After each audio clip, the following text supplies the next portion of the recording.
SRH ಟೀಮ್ನಲ್ಲಿರುವಂಥ Praful ಅನ್ನುವಂಥ ಒಬ್ಬ ಹೊಸ ಬೌಲರು ಅದೇ ಸೂರ್ಯವಂಶಿಗೆ ಫಸ್ಟ್ ಬಾಲ್ ಹೊಡಿಬೇಕು ಅನ್ನುವಂಥ ಯೋಚನೆ ಮಾಡೋಕ್ಕಿಂತ ಮೊದಲೇ ಔಟ್ ಮಾಡಿ ಕಳಿಸಿದ್ದಾರೆ. ಅಂದರೆ ಆ ಬೌಲರು ಬರೀ ಒಂದೇ ಒಂದು ಓವರಲ್ಲಿ 3 ವಿಕೆಟ್ ತಗೊಂಡಿದ್ದಾನೆ. ಅಂದರೆ SRH RR ಬ್ಯಾಟಿಂಗ್ನಲ್ಲಿರುವಂಥ ಅದು ಫಾರ್ಮಲ್ಲಿರುವಂಥ ಆ ಒಂದು ಟೀಮ್ನವರು ಬ್ಯಾಕ್ ಟು ಬ್ಯಾಕ್ 4 ಮ್ಯಾಚ್ಗಳನ್ನು ಗೆದ್ದುಬಿಟ್ಟು SRHನವ್ರಿಗೂ ತುಂಬ ಸುಲಭವಾಗಿ ಸೋಲಿಸಬೇಕು ಅಂತ ಪೂರ್ತಿ ಡಿಸೈಡ್ ಮಾಡಿ ಬಂದಿದ್ರು. ಅವರ ಒಂದು ಡಿಸೈಡ್ಗೆ ಈ ಪ್ರಫುಲ್ ಅನ್ನುವಂಥ ಹೊಸ ಬೌಲರು ಬ್ರೇಕ್ ಆಗಿಬಿಟ್ಟು ಕೊನೆಗೆ ಅವ್ರ ಕೈನಲ್ಲಿ ಬ್ಯಾಟಿಂಗ್ ಆಡೋದಕ್ಕಾಗದೆ 159ಕ್ಕೆ ಆಲ್ ಔಟ್ ಆಗಿದ್ದಾರೆ. ರಾಜಸ್ಥಾನದವರು 217 ರನ್ ಚೇಸ್ ಮಾಡೋದಕ್ಕೆ ಬಂದಾಗ ಈ ಇಬ್ರು ಬೌಲರ್ಸ್ಗಳಿಗೆ ಅವರು ಕೇಕ್ ತರ ಕಾಣಿಸಿದ್ದಾರೆ. ಹಂಗೆ ತಗೊಂಡಿರುವಂಥ ಎಲ್ಲ ವಿಕೆಟ್ಗಳು ಟಾಪ್ ಆರ್ಡರ್ ಬ್ಯಾಟ್ಸ್ಮನ್ಗಳು, ಅದು ಅವ್ರೀಗ ಸದ್ಯಕ್ಕೆ ಸಿಕ್ಕಾಪಟ್ಟೆ ಫಾರ್ಮ್ನಲ್ಲಿದ್ದಾರೆ. ಅದರಲ್ಲಿ ಸೂರ್ಯವಂಶಿ, ಜುರೆಲ್ಲು, ಪರಾಗು, ಡೋರಿಯಸ್, ಹುಸೇನು 4 ವಿಕೆಟ್ ತಗೊಂಡು 24 ರನ್ ಕೊಟ್ಟಿದ್ದಾನೆ. 4 ವಿಕೆಟು 34 ರನ್ ಕೊಟ್ಬಿಟ್ಟು ತಗೊಂಡಿದ್ದಾನೆ. ಅಂದ್ರೆ ಇವರಿಬ್ರು ಸೇರಿ ಅವರ ಬರ್ತ್ಡೇ ಕೇಕು, ಅಂದ್ರೆ ಫಸ್ಟ್ ಮ್ಯಾಚ್ ಆಡಿದ್ಮೇಲೆ ಅವರು ಕೇಕ್ ಕಟ್ ಮಾಡ್ತಾರೆ. ಆದ್ರೆ ಇವರು ಕೇಕ್ ಕಟ್ ಮಾಡಿಲ್ಲ, ಪ್ಲೇಯರ್ಸ್ಗಳನ್ನ ವಿಕೆಟ್ ತಗೊಂಡ್ಬಿಟ್ಟು ನೋಡಿ ಇವತ್ತು ನಾವು ಮ್ಯಾಚ್ನಲ್ಲಿ ಇವತ್ತಿನ ದಿವಸನೇ ಫಸ್ಟ್ ಮ್ಯಾಚ್ ಅಲ್ಲ, ಇವತ್ತೇ ನಾವು ಬರ್ತ್ಡೇ ಸೆಲೆಬ್ರೇಟ್ ಮಾಡ್ಕೊತೀವಿ ಅಂತೇಳಿ ಈ IPL ಪ್ರಪಂಚಕ್ಕೆ ಒಂದು ಸ್ಟ್ರಾಂಗ್ ಮೆಸೇಜ್ ಕೊಟ್ಟಿದ್ದಾರೆ. ಅಂದರೆ ಈ ವರ್ಷದ IPL ಸಿಕ್ಕಾಪಟ್ಟೆ ಸ್ಟ್ರಾಂಗ್ ಇರುತ್ತೆ ರೀ.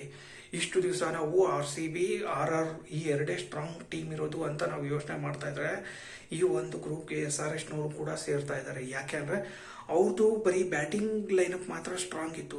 ಆದರೆ ಈಗ ಈ ಇಬ್ರು ಬೌಲರ್ಸ್ಗಳು ಬಂದಮೇಲೆ ಅವ್ರದ್ದು ಬೌಲಿಂಗ್ ಲೈನಪ್ ಕೂಡ ತುಂಬ ಸ್ಟ್ರಾಂಗ್ ಆಗಿದೆ. ಅಂದರೆ ಈ ಸೀಸನಲ್ಲಿ ಸಿಕ್ಕಾಪಟ್ಟೆ ಸ್ಟ್ರಾಂಗ್ ಆಗಿರುತ್ತೆ. ಅಂದರೆ ಹೈ ವೋಲ್ಟೇಜ್ ಮ್ಯಾಚ್ಗಳು ನಮಗೆ ಸಿಗುವಂಥ ಚಾನ್ಸಸ್ಗಳು ಜಾಸ್ತಿ ಇದೆ. ನೋಡೋಣ ಇರಿ ಈ ಸೀಸನ್ ಇನ್ನು ಯಾವ ಥರ ಹೋಗುತ್ತೆ ಅಂತ. ಆದರೂ ಅದು ಏನೇ ಹೇಳಿ SRH ಟೀಮ್ನಲ್ಲಿರುವಂಥ ಈ ಇಬ್ರು ಬಿಹಾರಿಗಳು ರಾಜಸ್ಥಾನ್ ರಾಯಲ್ಸ್ನವರ ಶಾಂತಿ ನೆಮ್ಮದಿನ ಹಾಳು ಮಾಡಿಬಿಟ್ಟಿದ್ದಾರೆ. ಒಂದು ಕಡೆ ಇಶಾನ್ ಕಿಶನ್ 44 ಬಾಲ್ಗೆ 91 ರನ್ ಹೊಡೆದೆ, ಇನ್ನೊಂದು ಕಡೆ ಪ್ರಫುಲ್ಲು 4 ವಿಕೆಟ್ ತಗೊಂಡು 34 ರನ್ ಕೊಟ್ಟಿದ್ದಾರೆ. ಅಂದರೆ ಅವರಲ್ಲಿರುವಂಥ ಟಾಪ್ ಆರ್ಡರ್ ಬ್ಯಾಟ್ಸ್ಮನ್ಗಳಿಗೆ ಬರೀ ಒಂದೇ ಒಂದು ಓವರಲ್ಲಿ 6 ರನ್ ಕೊಟ್ಬಿಟ್ಟು 3 ವಿಕೆಟ್ ತಗೊಂಡ್ಬಿಟ್ಟು ಅವರ ಬ್ಯಾಟಿಂಗ್ ಲೈನಪ್ನಲ್ಲಿರುವಂಥ ಆ ಒಂದು ಹವಾನ ಗಾಳಿನಲ್ಲಿ ತೂರ್ಬಿಟ್ಟಿದ್ದಾರೆ. ಕೊನೆಗೆ SRHನವರು ಗೆದ್ರು.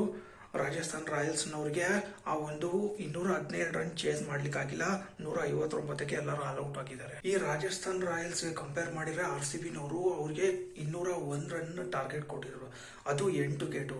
ಈಗ ನೋಡಿ ಇವರ ಪರಿಸ್ಥಿತಿ ಬರೀ 159ಕ್ಕೆ ಈ ಎಲ್ಲ ಟಾಪ್ ಬ್ಯಾಟ್ಸ್ಮನ್ಗಳು ಔಟ್ ಆಗಿದ್ದಾರೆ. ಅಂದರೆ ಈ IPLನಲ್ಲಿ ಯಾರು ಗೆದ್ದೇ ಗೆಲ್ತೀವಿ ಅನ್ನುವಂಥ ಭರವಸೆನಲ್ಲಿ ಇರೋದಕ್ಕೆ ಸಾಧ್ಯ ಇಲ್ಲ. ಅಂದರೆ ಇವಾಗ ಯಾರಾದ್ರೂ ಒಬ್ರು ಸ್ಟ್ರಾಂಗ್ ಟೀಮ್ ಇದ್ದಾರೆ ಅಂದರೆ ಅವ್ರಿಗೆ ಸೋಲ್ಸೋದಕ್ಕೆ ಒಂದಲ್ಲ ಒಂದು ಟೀಮ್ಗಳು ಇದ್ದೇ ಇದ್ದಾವೆ ಅಂತ. ಈಗ ಸದ್ಯಕ್ಕೆ ಇವಾಗ ಪಂಜಾಬ್ ಟೀಮ್ನವ್ರು ಮಾತ್ರ ಒಬ್ರು ಉಳಿದಿದ್ದಾರೆ.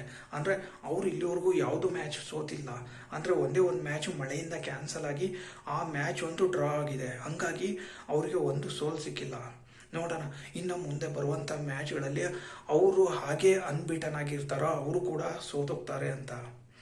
ಆದರೆ ಒಂದು ವಿಷಯ ಮಾತ್ರ ನಾವು ಕರೆಕ್ಟಾಗಿ ಹೇಳ್ಬೋದು, RCBನವರು MI ಎದುರುಗಡೆ ಕಮ್ಬ್ಯಾಕ್ ಮಾಡಿ ನಾವು ಕೂಡ ಇನ್ನು ಮುಂದೆ ಬರುವಂಥ ಮ್ಯಾಚ್ಗಳಲ್ಲಿ ಇನ್ನೂ ತುಂಬ ಅದ್ಭುತವಾಗಿ ಪರ್ಫಾರ್ಮೆನ್ಸ್ ಕೊಟ್ಟೇ ಕೊಡ್ತೀವಿ ಅಂತೇಳಿ ಒಂದು ಸ್ಟ್ರಾಂಗ್ ವಾರ್ನಿಂಗ್ ಕೊಟ್ಟಿರೋ ಥರ ಇದೆ. ಕರೆಕ್ಟಾ?